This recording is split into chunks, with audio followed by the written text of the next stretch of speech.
आप सभी को राधे राधे। आज के मेरे इस वीडियो में आप सुनेंगे भगवान श्री कृष्ण और उनके एक भक्त की कहानी। एक बार एक भक्त हर रोज मंदिर आता और श्रद्धा भाव से मंदिर के काम किया करता था। उसे साक्षात प्रभु के दर्शन होते थे। एक दिन भक्त कहने लगा कि प्रभु, आप दिन रात यहाँ खड़े रहते हो, ऐसा करो कि आप घूम आओ और मैं आपकी जगह खड़ा हो जाता हूँ। भक्त के बार बार आग्रह करने पर भगवान बोले कि ठीक है, लेकिन तुम चुपचाप यहाँ खड़े रहना। कोई भी भक्त आकर यहाँ कुछ भी विनती करे, तुम कुछ भी सही या गलत होते देखो, लेकिन फिर भी तुम चुप रहना। मैंने मंदिर में आने वाले भक्तों के लिए उचित प्रबंध पहले से ही किया हुआ है। यह कहकर भगवान चले गए। कुछ समय के पश्चात एक धनवान सेठ मंदिर में आया और कहने लगा कि प्रभु, इस बार भी मुझे धंधे में बहुत फायदा हो, ऐसी कृपा कर देना। भगवान से प्रार्थना कर वो जैसे ही जाने लगा, उसका पैसों से भरा पर्स मंदिर में गिर गया।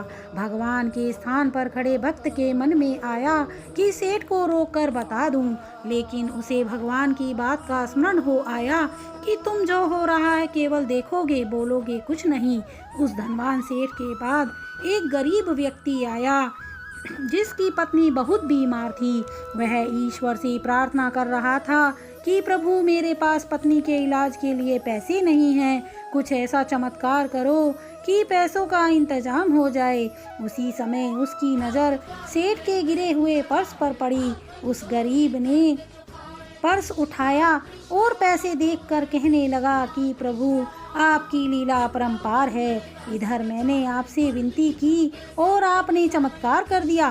वह ईश्वर का धन्यवाद करता हुआ पर्स लेकर चला गया।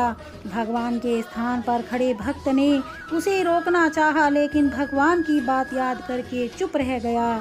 गरीब आदमी के जाने के बाद मंदिर में एक व्यापारी आया जो अपने व्यवसाय के सिलसिले में समुद्री जहाज से दूसरे देश जाने वाला था।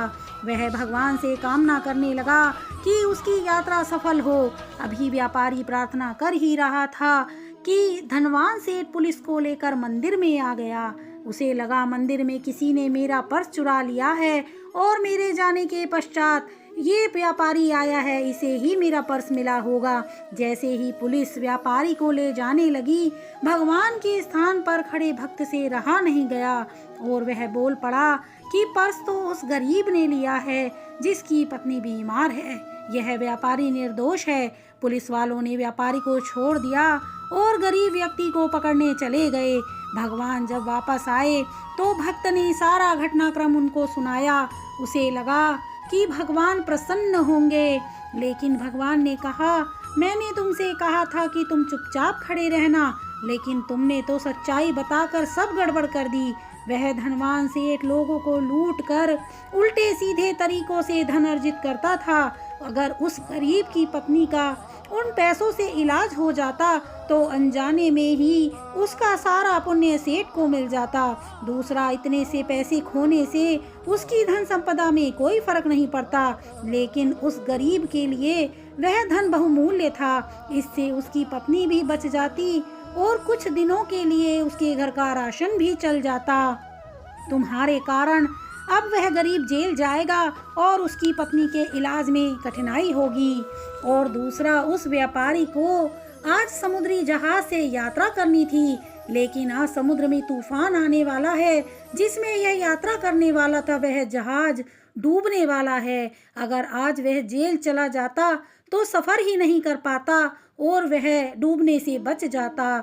सबूतों के अभाव में कल पुलिस भी उसे छोड़ देती। तुमने तो सब गड़बड़ कर दिया।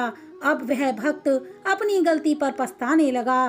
तो मित्रों, हमें इस कहानी से यह शिक्षा मिलती है कि ईश्वर जो भी करते हैं वो अच्छे के लिए ही होता है। जब भी हम पर विषम परिस्थितियां आती हैं, हम झट से ईश्वर को लहाना देने लग देते हैं कि हे भगवान, ऐसा क्यों किया।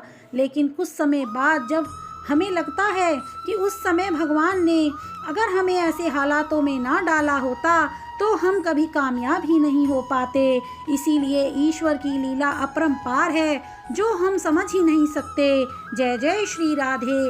इसी तरह की कथा सुनने के लिए चैनल को लाइक, शेयर और सब्सक्राइब करें।